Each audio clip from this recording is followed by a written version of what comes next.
Sa ating pong pag-aaral at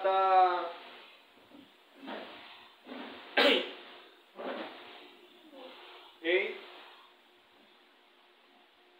bago tayo dumako sa ating pag-aaral ay nais ko pong maalala po natin yung ating pinag-aralan noong last Sunday, no? Ang last Sunday nating pag-aaral ay pinag-iingat po tayo ni Lord, no? Ano sabi doon? Take heed. Ano po yun? Take heed that no man deceive you. No, mag-ingat na baka kayo ay madaya ni naman kung sino mang tao. Okay? So, nakita natin doon yung mga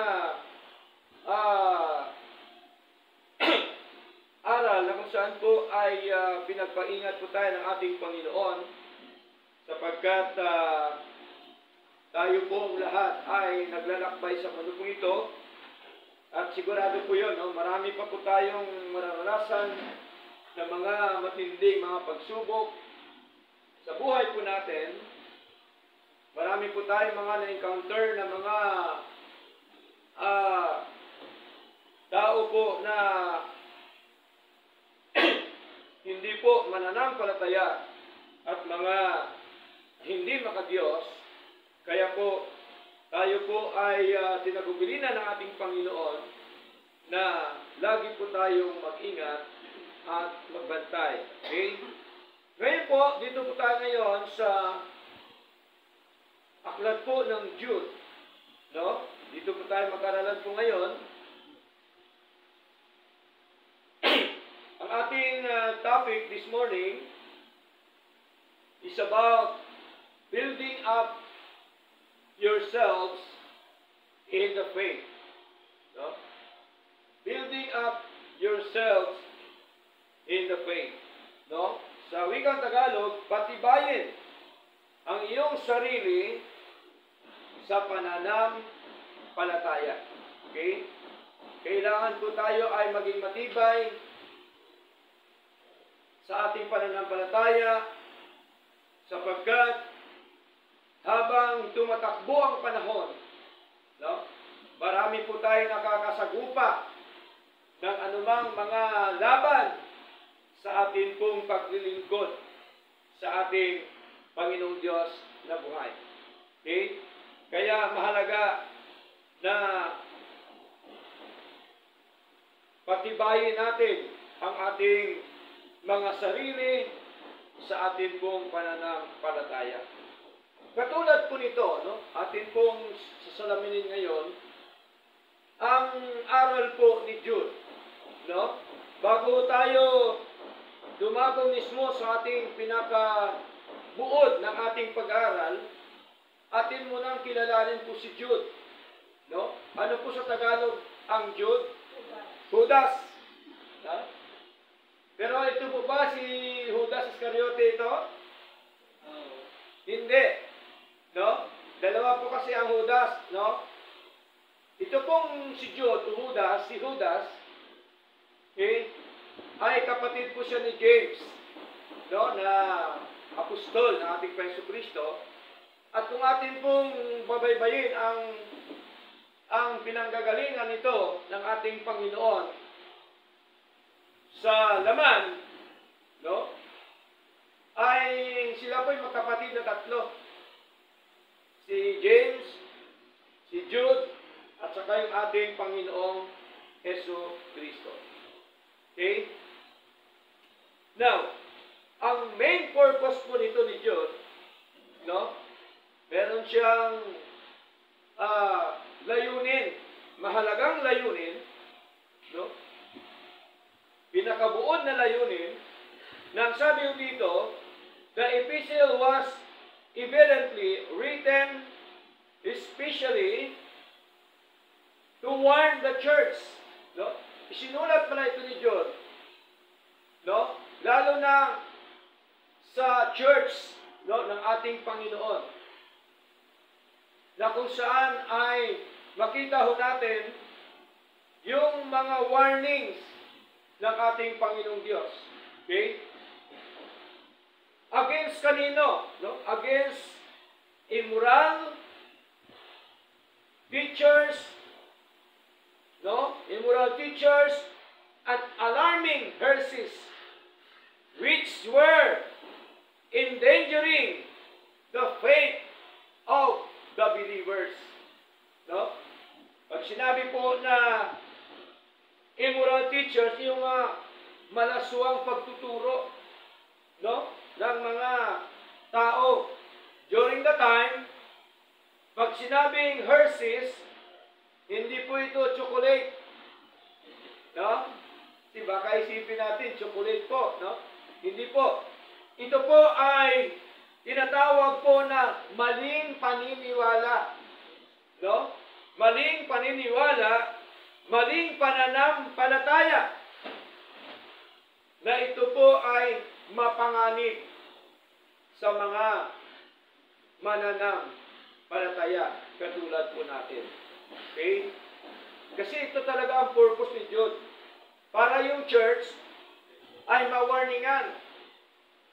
Sapagkat during the time, sa panahon po nila, marami na po talaga yung mga maling paniniwala, mga maling pananampalataya. Sa ating panahon ngayon, lalo na. Di ba? Lalo na po dito. Okay? So, ano pa po mga kapatid? Yung key verse niya, the exhortation of Jude concerning the defense of faith. No? Kailangan talaga natin na maipagtanggol yung ating pananampalataya. Okay? Kasi sa Lord, pag mali, mali. Amen po? Pag tama, ay tama. Hindi po pwedeng ipagpalit ni Lord yung tama doon sa mali. At ang mali ay maging tama. Okay? Sapagkat ito po'y kanyang aral po, mga kapatid. Kaya, salaminin muna natin yung lumang tipan. Okay? Bakit po ba ginunaw ng Diyos ang mundo sa pamamagitan ng baha sa panahon ni Noe? Because of what? Because of sin. Tandaan mo natin, no?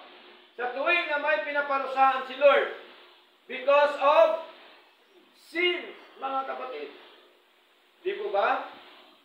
Kaya nga, sabi niya sa Genesis chapter 6, nakita niya ang kaisipan ng mga tao sa buong mundo.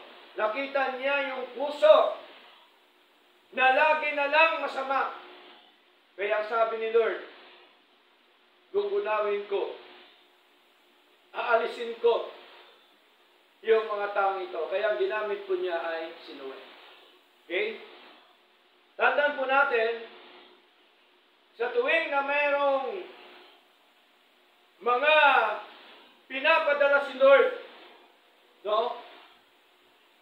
Na mga trahedya o namang mga bagay na nais niyang gawin, meron po siyang ginagamit. Amen po?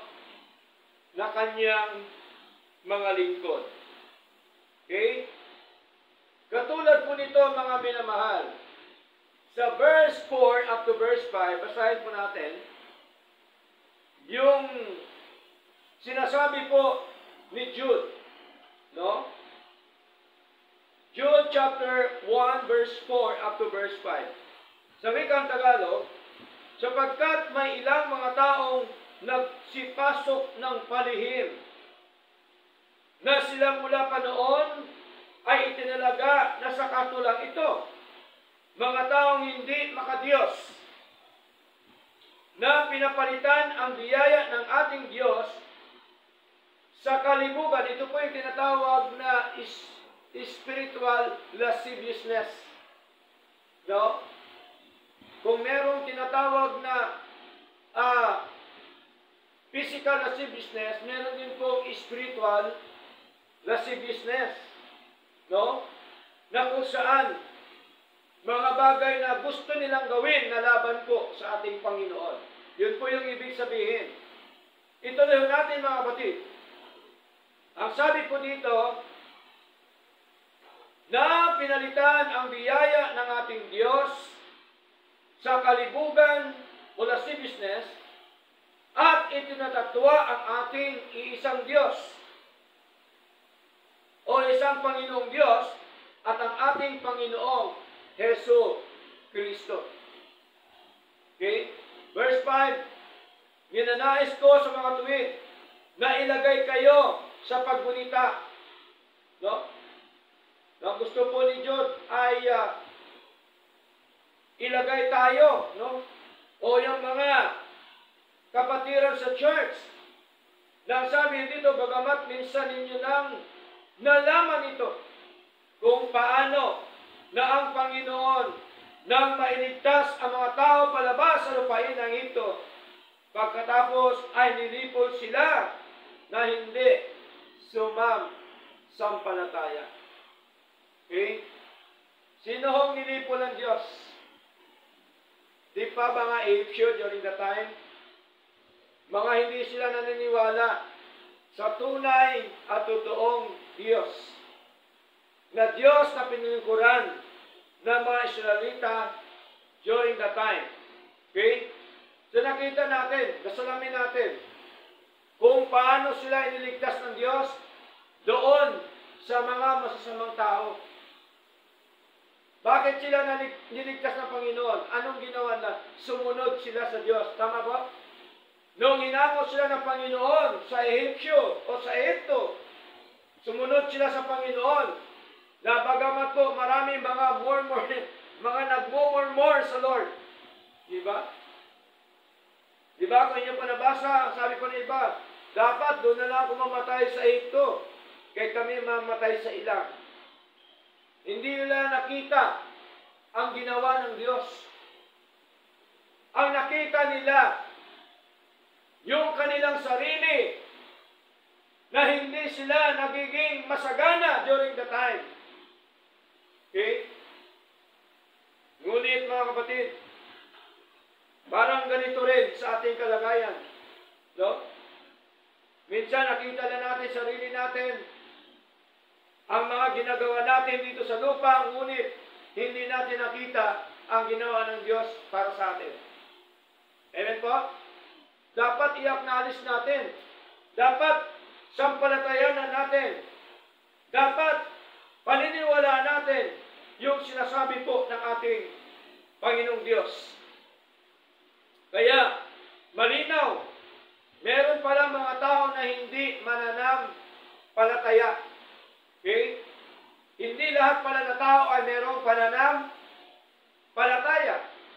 Sapagkat merong taong hindi nananampalataya sa ating Panginoon. Okay? Basahin po natin. Aklat po ng 2 Thessalonians, mga kapatid. Okay? Basahin po natin, mga minamahal, o 1 Thessalonians, sorry po. No? 1 Thessalonians,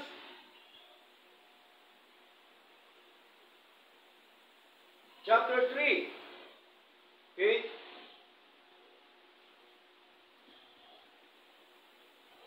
Okay? Sahin po natin. Sorry po, no? 2 Thessalonians po pala, chapter 3. Verse 1 up to verse 2. Sabi yung dito, 2 Thessalonians chapter 3, verse 1 up to verse 2, sa katapusan mga kapatid, ay ipanalangin kami upang ang salita ng Panginoon nawa ay magkaroon ng malayang daanan. No, ibig sabihin, ibahagi at maluwalhati, gaya ng ito, ay nangyari sa inyo. Verse 2, at upang kami ay maligtas mula sa mga di makatwiran at masasamang mga tao. Sapagkat hindi lahat ng tao ay may pananampalataya. So tama po, sabi ni Jude. Meron mga taong hindi mananampalataya sapagkat hindi lahat na mga tao sa mundo ay merong pananampalataya, sabi po ni Pablo. So ano ba po? Yung tinatawag po na corrupt sodomites. Verse 6 up to verse 7, no? Actually, ano lang po natin to, no? Hindi naman natin ito lahat ay babasahin po o ating pag-aralan kasi mahaba po ito. Atin lamang po nakita yung mga nangyayari during the time, kung paano po sila pinarusahan po ng ating Panginoon. No? Katulad po ng Sodoma at Gomora sa verse 7. Sabi dito, gayon din ang Sodoma at Gomora at ang mga lungsod na nasa palibot nila sa gayon ding paraan nagpakagumon sa pakikiapid at naghangad ng kakaibang laman ay inihayag bilang isang halimbawa, nagdurusa sa pagiganti ng walang hanggang apoy. Okay? So, malinaw po mga kapatid. Atin din pong nabasa po yon sa Lumang Tipan, sa Genesis, mga kapatid, kung paano po ginunaw ng Diyos ang Sodoma at Gomora. Dahil po sa ano? Dahil po sa mga kasalanan.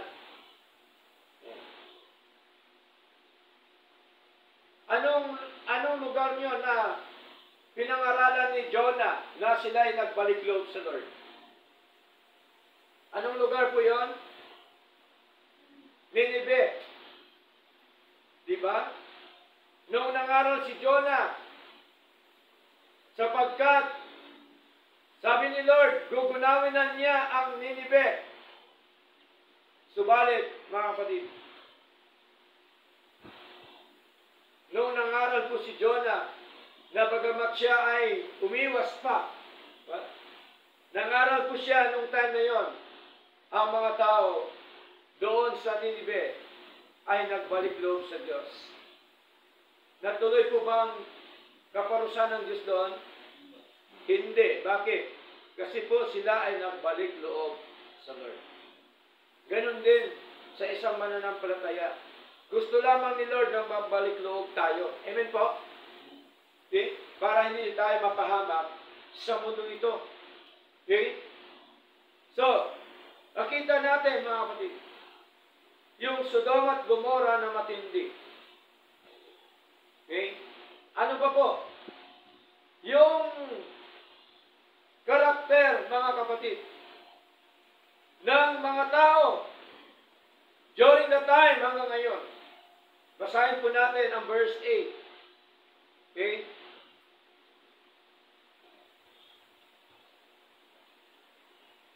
Ito po, mga minamahal, ang sinasabi po, no, ng banal na kasulatan. Sa verse 8, gayon din naman, itong maruruming mga mapangarap na dinudungisan ang laman, nilalait ang mga pamunuan at nagsasalita ng masama sa mga mararangal. Diba? So, ito po yung mga tinatawag na depraved teachers. No? Mga depraved teachers po. Na kung saan ay nakikita ho ng ating Panginoon yung kanilang mga ginagawa, maging sa ating panahon ngayon, mga kapatid. No? Ano ba po mga minamahal? Okay? Atin din pong mababasa ho dito, mga kapatid, yung mga tao na hindi lamang po nakagumon sa pakiapid. Sa verse 17, verse 15, sabi dito, no? Mag-abante na po tayo ng ibang mga verses para po mabilis na po tayo, no? Verse 15, upang igawad ang paghukom sa lahat at upang hatulan ang lahat ng mga hindi makadiyos sa kanila, ng lahat ng nilang gawain hindi makadiyos, na nagawa nilang hindi makadiyos. Tama, mga gawain na hindi makadiyos, at ang ginagawa nila hindi makadiyos. At ang lahat ng kanilang matitigas na mga pananalita na sinasabing laban sa Kanya ng mga makasalanang hindi makadiyos. Yung tao palang hindi makadiyos, laban po talaga yan sa Diyos. Amen po? Tandaan po natin, laban po talaga yan sa aral ng ating Panginoon. Okay? Verse 16, ang mga ito ay mga mapagbulong. Yun pong ginagawa nila. No? Mga mapagdaing. Okay? Lumalakad ayon sa kanilang sariling mga pita, at ang kanilang bibig ay nagsasalita ng palalong mga salita. No? Ito pa pong matindi. May pakitang loob sa paghanga ng mga tao dahil sa pakinabang. No? Masakit po magsalita itong si Jude, pero totoo po, mga kapatid. No? Hindi po ako nagsabi nito, si Jude. Ang nagsabi po dito, mga minamahal. No? Yung mga tao pala na hindi makadiyos, sabi ni Jude, ay mapagbulong sila. No? Mapagbulong. Mahilig po sa secret. Di ba? Mapagbulong sila. Mga mapagdaing. No? Lagi po yung maririnig na daing. No? Lumalakad ayon sa kanilang sariling mga pita, at ang kanilang bibig ay nagsasalita ng palalong mga salita. May pakitang loob sa paghanga ng mga tao. Yung pagpakitang loob, paghanga sa mga tao, ibig sabihin, yung para bagang binubola ka, no, hanga-hanga sa iyo, binubola ka, pero ang dulo pala noon, gusto, pakinabang. Sabi po ng banal na kasulatan. Okay? Di po ba naranasan ba natin lahat yun? Sa buhay natin, na binubola tayo? Okay? Pero ang gusto pala, kaya tayo binubola, ginagawang bola, no? May gusto lang pala makuha. Tama po? Tama po sinasabi ng ating Panginoon. Minsan, ang isang tao, pangit sabihin, maganda. Para makuha ang gusto. Di ba? Minsan, ang sinusuot, hindi bagay. Ay, ang bagay sa iyo. Di ba? So, kasi gusto, pakinabang. Gusto niya makuha ang gusto niya sa iyo. Okay? So, mag-ingat po tayo dyan. Kasi po, ito po pala yung mga tao na ito. Pagka ang motibo lang lagi ay pakinabang. Sabi ni Lord, hindi po ako nagsabi nito, hindi pala yun makadiyos. Mga tao pala yun na gumagawa ng mga hindi kaya-aya sa harapan po ng ating Panginoon. Okay? So, may paalaala po si Lord sa atin sa verse 17. Ituloy natin. Ngunit mga iniibig, kanino naka-address? Sa mga iniibig, sa mga mananampalataya sa atin na mga anak ng Diyos. Ngunit, mga iniibig, alalahanin ninyo ang mga salitang sinabi noon ng mga apostol na ating Panginoon Kristo. Ano kaya ang sinabi ng mga apostol? Verse 18, kung paano nilang sinabi sa inyo na magkaroon ng mga manlilibak sa huling panahon. Totoo po ba? Totoo. No? Anong ibig sabihin ng tinatawag po na manlilibak, mga kapatid? Okay? Yung mockers sa English, ano ibig sabihin? Manunuya, manlilibak, no? Mga mockers. Okay? Ano po ba sa mababaw ng Tagalog?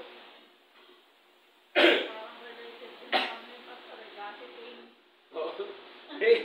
Tuloy natin mga kapatid. Sabi ni Lord, sa pagitan ni Diyos, sa huling panahon, magkaroon ng mga manliliba na magsisilakad ayon sa kanilang sariling mga pitang hindi makadiyos. Tingnan niyo po, ang kanila pala ginagawa, lumalakad sila sa kanilang sarili, na kung saan po ay ang kanilang ginagawa ay hindi makadiyos. Verse 19, ang mga ito ay sila naghiwalay ng kanilang mga sarili, mahahalay, hindi taglay ang Espiritu. Diba? Kaya ho, mga kapatid, may mga tao pala na humihiwalay saan? Sa aral ng Diyos. Umiiwas sa aral ng Diyos. Sabi ni Lord, bakit sila umiiwas? Sabi ni Lord, sa pagitan po ni Jude, hindi pala nila taglay ang Espiritu ng Panginoon. Take note, yung word na Spirit, big S. Espiritu ng Diyos po ito, tinutukoy, mga minamahal. Okay? Kaya ho, hindi na ho nakapagtataka kung bakit maraming umalis, maraming humihiwalay. Kasi ang gusto lamang pong gawin, yung mahalay na kanilang mga pita sa laman. Yun naman po ang gusto nilang gawin. Okay? Kapag wala na pong pakinabang, aalis na po yan, mga kapatid. So, yan po ay sinasabi po ng ating Panginoong Diyos, mga minamahal. Sinasalamin po natin yung church noon at sa ngayon. Ang tanong, may pagkakaiba po ba ang mga nangyari noon kaysa nangyari ho ngayon? Wala hong pagkakaiba. Okay? Ang pagkakaiba lang ngayon ay marami ng taong gumaganap niyan. Di po ba? Okay? So ano pa po, mga kapatid? Napakahalaga na sa ating paglilingkod na ito, yung mga tagubilin ng Panginoon ay dapat po nating panghawakan. Okay? Maging aware dapat tayo sa buhay po natin. Okay? Now, verse 20 up to verse 21. Ito po ang payo ng Diyos na dapat po natin gawin sa ating paglilingkod na ito. Okay? Ngunit kayo mga inibig, sabi ni Jude, magpakatatag ng inyong sarili sa inyong kabanal-banalang pananampalataya. So magpakatatag pala tayo sa ating pong pananampalataya sa Panginoon. No? Huwag tayo dapat matinag. Okay? Sa ating pananampalataya, sa ating paglilingkod sa Lord. Manalangin sa banal na Espiritu. Diba? Diba God is a Spirit? Nananalangin tayo sa Diyos. Diyos na Espiritu na hindi natin nakikita. Amen po? Ngunit itong Diyos na ito nating sinasamba, binibigyan ng karangalan, ito po ang tunay at totoong Diyos, buhay na Diyos. Okay?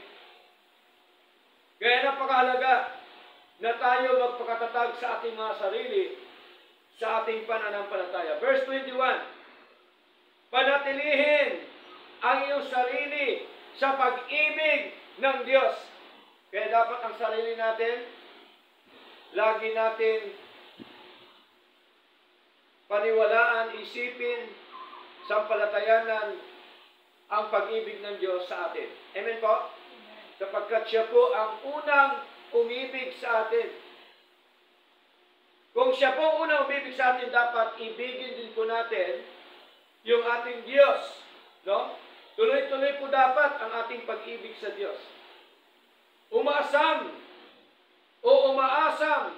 sa kahabagan ng ating Panginoong Jesucristo sa buhay na walang hanggan. Tingnan niyo po mga kapatid, no? Ang buhay na walang hanggan, mga kapatid, ito po ay habag ng Diyos sa atin. Amen po? Habag ng Diyos sa atin, yung tinatawag na buhay na walang hanggan o eternal life sa pamamagitan ng ating Panginoong Hesus Kristo. Kaya manatili tayo sa pag-ibig ng Diyos. Tama? At lagi ho natin asam-asamin sa buhay natin. Lagi natin i-acknowledge sa buhay natin na tayo po ay pinahabagan lamang ng ating Panginoong Jesucristo, ng ating Diyos, kaya tayo meron pong buhay na walang hanggan. Sinong may gawa? Ang Diyos. Hindi po yung taong may gawa. Amen po? Hindi po ang taong nagbigay ng buhay na walang hanggan. Hindi dahil sa pagdinikta ng tao. Hindi dahil sa gusto ng tao. Ito po, lahat ay umiiral dito yung unconditional love ng ating Panginoon Diyos ng buhay. Pag sabi unconditional love, walang kondisyon ang pag-ibig ng Diyos.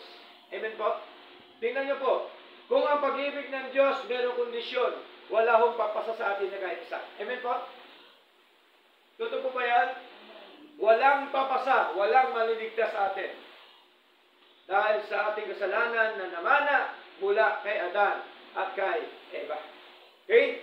So, ano pa po mga kapatid?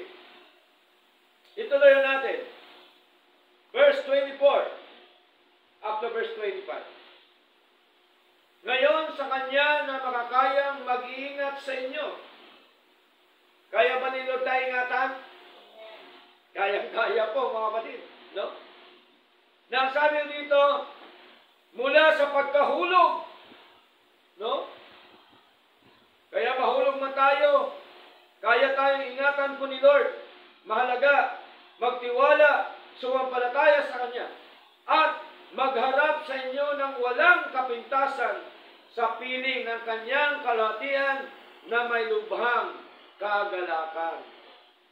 Tingnan niyo po. Kaya, si Lord po ang siya nagbibigay sa atin ng kagalakan. Okay? Sapagkat ang kagalakang ito, mga kapatid, yun din po ang siyang konektado na nagbibigay po sa atin ng kalakasan sa ating paglilingkod sa Lord. Verse 25, sa isang maalam na Diyos, He is a wise God. Tama? Siya po ay maalam na Diyos na ating tagapagligtas ay kalahatian at kamahalan, no? Kalakasan at kapangyarihan, maging ngayon at magpakailanman. Amen. So dito po, mga kapatid, ibig sabihin pala, yung glory ni Lord, yung majesty, yung dominion and power, wala po yung katapusan sa ating Panginoon. Amen po? Siya po ay walang katapusan na Diyos. Walang hanggang Diyos po siya, mga kapatid.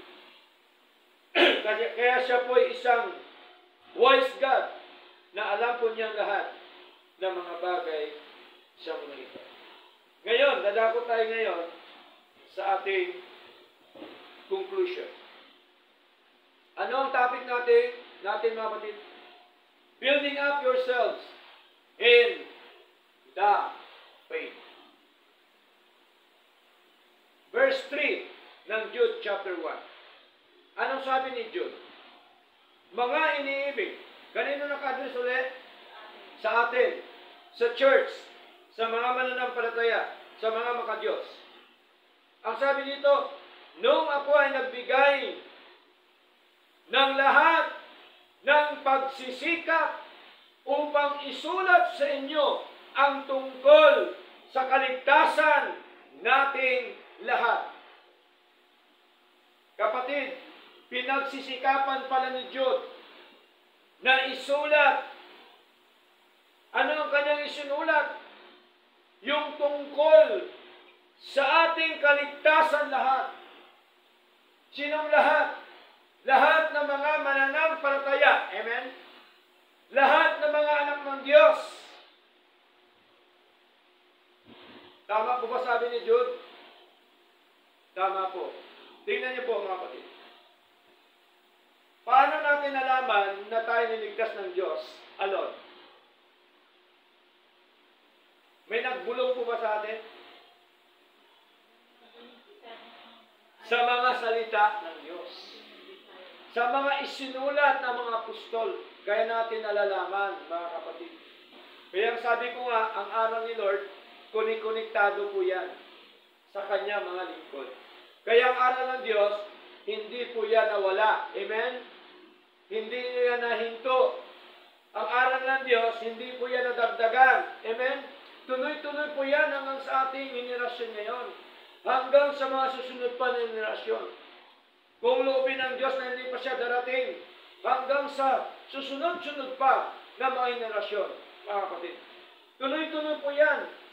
Kaya po si Jude, talagang ganon katindi ang kanyang pagsisikap na maisulat, mga kapatid, ang tungkol sa ating kaligtasan. Diba? At alam po natin na isinulat po ni Jude tungkol sa kaligtasan nila ni Pablo, lahat ng mga apostol. Ang isinulat po nila na kaligtasan, mga kapatid, dalawa lang. Ano po ang kaligtasan na sinulat nila? Kaligtasan eternal at saka kaligtasan temporal. Dalawa lamang po kaligtasan. At malinaw na ang kaligtasan eternal ay gawa ng Diyos. Di ba? Bigay ng Diyos sa atin. Binigay na ng Diyos sa atin, hindi yung katanggapin. Binigay na po. Ginawa na po ni Lord. Di po ba? Na kung saan po, mga kapatid, ay malinaw na yung tinatawag po na common salvation ay isinulat po ni Jude. Ano pa po? Ano pa pong sabi? Ay kinailangan kong sumulat sa inyo. Pag sabi pong kailangan sumulat sa atin, importante po ba? Importante. Diba? At ang sabi dito, ay kinailangan kong sumulat sa inyo at nagubilinan kayo na dapat kayong maalam na makipaglaban para sa pananampalatayang minsang ibinigay sa mga santo. Pag sabing santo, ito po yung mga na-born again, mga believers, mga anak ng Diyos, mga kapatid. Hindi po ito ribulto na santo ang sinasabi po ni Jude, mga minamahal. Tingnan niyo po. Bakit niya isinulat? Kasi gusto niyang tagubilinan tayo na mga mananampalataya. Na ano dapat? Dapat tayo maging maalam sa ating pananampalataya. Pag sabing maalam, ibig sabihin, mainit sa pananampalataya. Amen? Mainit sa paglilingkod sa Diyos. Okay? Kaya nga, di po ba ang isang Kristiyano pag mainit, maalam ang kanyang paglilingkod sa Diyos? Mga kapatid, hindi po yan siya mapalagay pagdating ng Sunday. Amen po? Maalam, mainit ang iyong paglilingkod sa Lord. Okay? Inuuna niya ang ating Panginoon. Ano pa po mga minamahal? Na ang kailangan daw natin makipaglaban sa ating palataya. Okay? Alam niyo po ba sa ating paglilingkod sa Lord, pag may katwiran, ibag lalaban. Hindi po pwede na tango lang. Amen? Hindi po pwede. Kasi kung tango na tango ka lang, gagawin ka ng trumpo. Tama ba? Anong trumpo? Yung umikot. Paikot-ikutin ka lang. Pag sinabi niya upo ka, hindi po pwede. Sa anak ng Diyos. Amen po? Kaya ang sabi ni Lord, makipaglaban para sa pananampalataya. Di ba? Kaya pag may mali na nagsasabi tungkol sa aral, dapat ibato natin yung tamang aral. Amen po? Ano pa po? Yung pananampalataya pa lang ito, minsan, once, na ibinigay kanino? Sa mga santo. Sa mga na-born again. Sa mga anak ng Diyos. Sa mga mananampalataya ng ating Panginoon. Kaya nga po, mga kapatid, gusto ni Lord na tayo po ay maging adik sa ministry ng ating Panginoon. Pag sinabing adik, lagi mo yung ginagawa. Amen po? Gusto mong gawin ang isang bagay. Okay? Basahin po natin mga minamahal, aklat po ng 1 Corinthians chapter 15. No? Okay? 1 Corinthians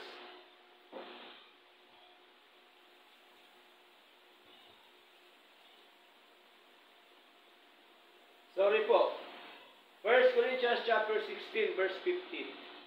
Sabi po dito ni Paul, I beseech you, brethren, you know the house of Stephanas, that it is the first fruits of Achaia,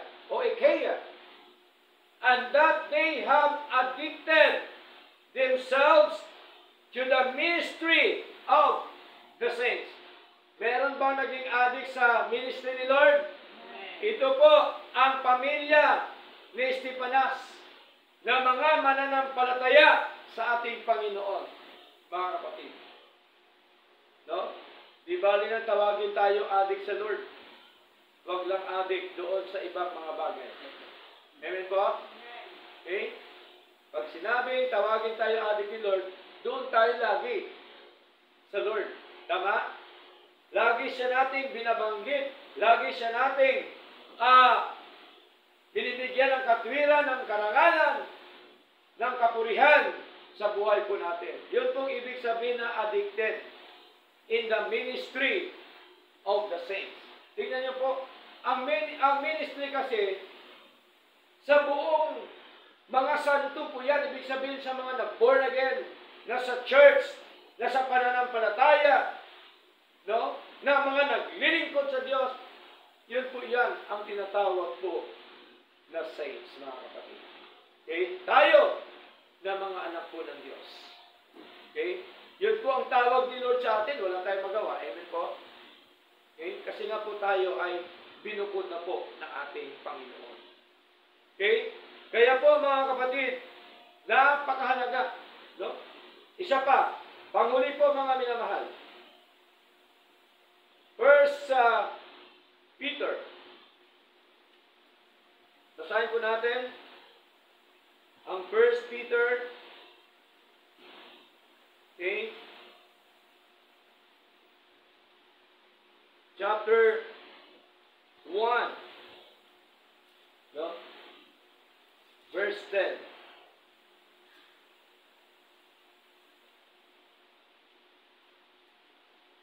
Okay?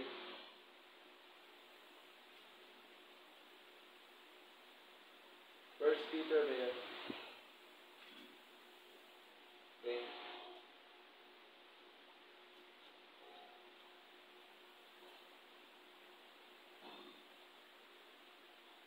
Or, tingnan natin na mga kapatid. Meron po dito binabanggit na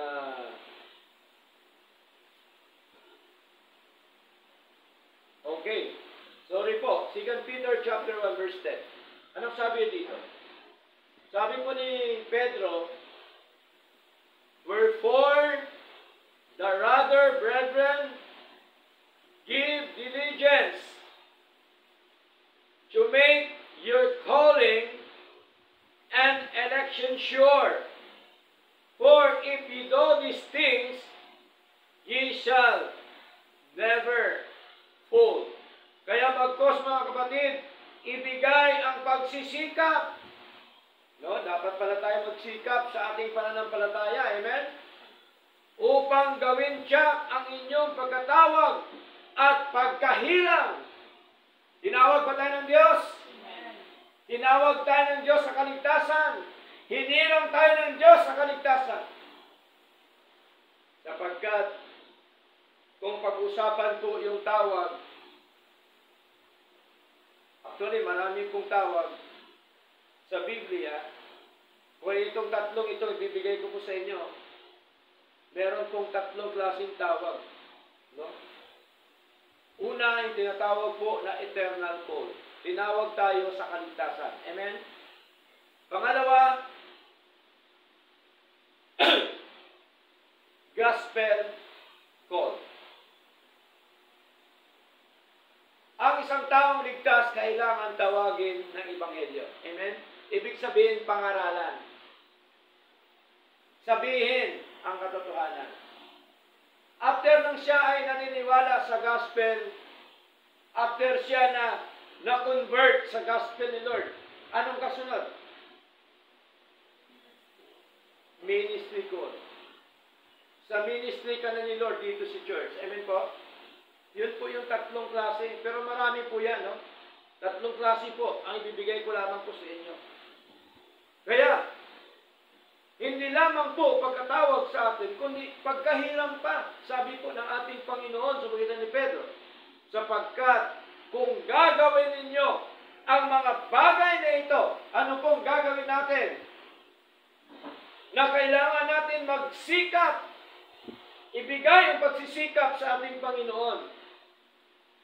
Mga kapatid, sabi ni Pedro, sapagkat kung gagawin ninyo ang mga bagay na ito, ay hindi kayo kailanman babagsak. Diba? Kung tayo pala'y nagsusumikap sa ating paglilingkod sa Lord, hindi pala tayo babagsak sa ating pananampalataya. Amen po? Kaya nga, ang sabi po ni Jude, mga kapatid, malinaw. No? Anong sabi po niya? Building up yourselves in the faith. No? Pagtibayin ninyo o patibayin ang inyong sarili sa pananampalataya. Kaya po mga kapatid, napakahalaga ng ating pananampalataya ay dapat nating pagtibayin sa ating paglilingkod na ito. Dapat tayo makipaglaban sa ating pananampalataya. Amen po? 1 Timothy chapter 6 verse 12. Sabi dito, fight the good fight of faith. Lay hold on eternal life, whereunto thou art also called, and hast professed a good profession before many witnesses. Malinaw, ipakipaglaban ang mabuting pakipaglaban ng pananampalataya. Kaya ang pananampalataya natin sa Lord dapat ipakipaglaban natin, ngunit mabuting pakikipaglaban.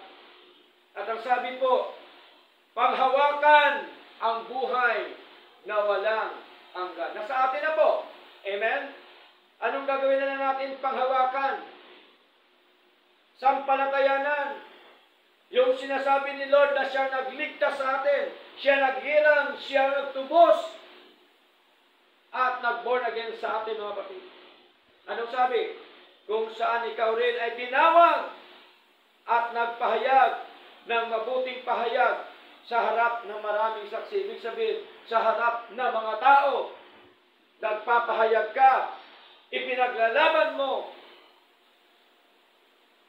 ang tunay na pananampalataya mo sa mga salita po ng ating Panginoon. Kaya ang tunay na mga aral po ng Diyos nandito po sa banal na kasulatan. Okay? Pastor, sumampalataya ka lang, maligtas ka, mali. No? Hebrew chapter 10, lagi nila yan. Romans chapter 10, lagi nila yan binabato. Pero kung ating babasahin kabuuan, saan sila maligtas? Sa mga maling pamumuhay. Sa mga maling pananampalataya. That is temporal salvation. Diba?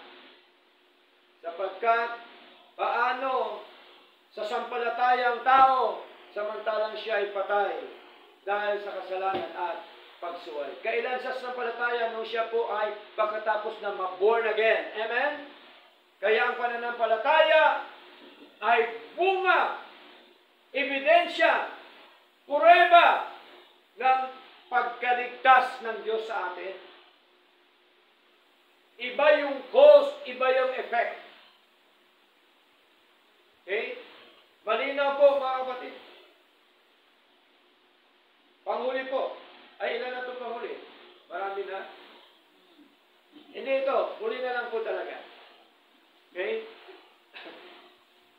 Basahin po natin ang Acts.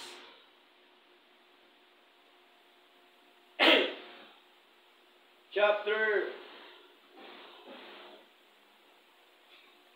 14. 14 ba yun? Okay?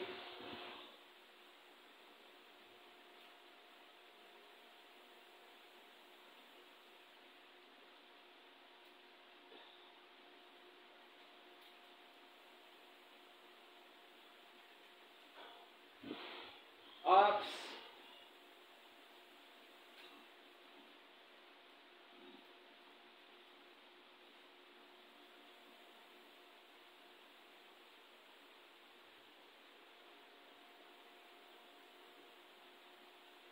yung sinasabi po ng ating Panginoon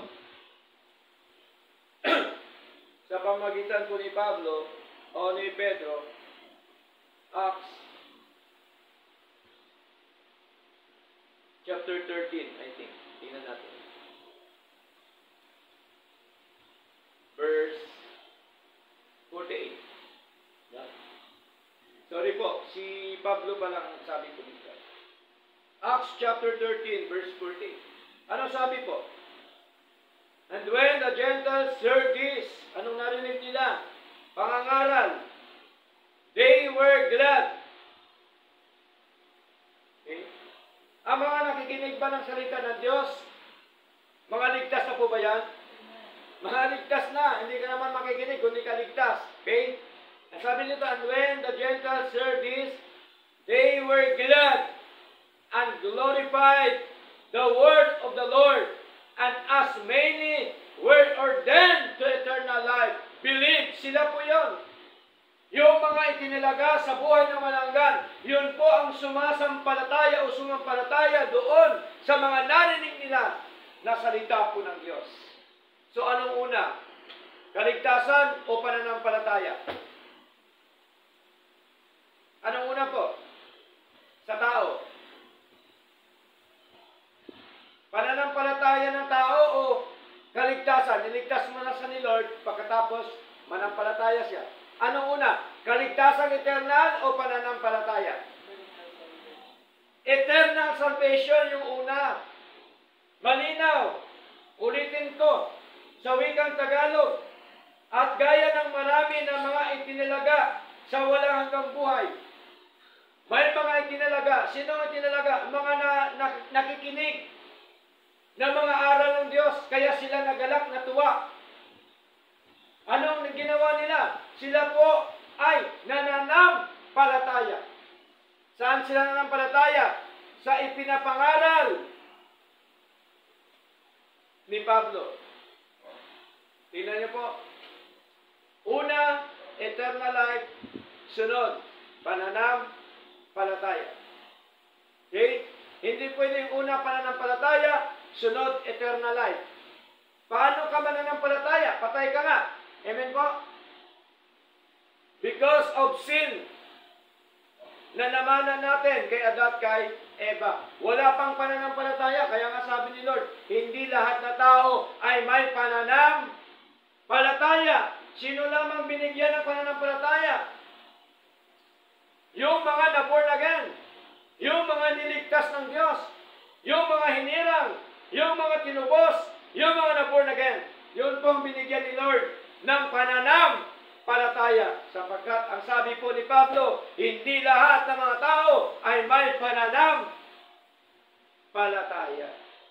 So malinaw po mga kapatid. At ang pananampalataya, bunga ng Espiritu ng Diyos. Amen po? Bunga po yan ng Espiritu ng Diyos nung tayo po ay na-born again. Amen po? So malinaw mga kapatid, na dapat po tayo ay dating patibayin ang ating mga sarili sa ating pananampalataya po sa ating Panginoon. Kaya, para maging matibay ang ating pananampalataya sa Lord, ano po ang dapat nating gawin? Patuloy tayo na magbasa ng salita po ng Diyos. Amen po? Patuloy po tayo na manalangin sa Lord. Okay? Bakit, Pastor? Kailangan talaga yun. Kailangan natin si Lord eh. Amen po?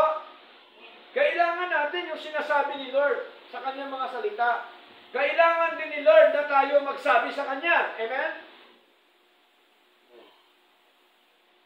At ang pangatlo ay ang pagdalo sa gawain po ng ating Panginoon. Yan po ay pagsisikap ng isang Kristiyano, nang sabi po ni Pedro, pagka ginawa natin yon, hindi tayo kailanman babagsak. Amen po? So malinaw po mga kapatid, nawa ay naunawaan po natin ang mga aral po ng Diyos, at sa Diyos ang lahat na kapurihan at karangalan sa atin pong kalagitnaan. Pare Panginoon, tayo lahat po ay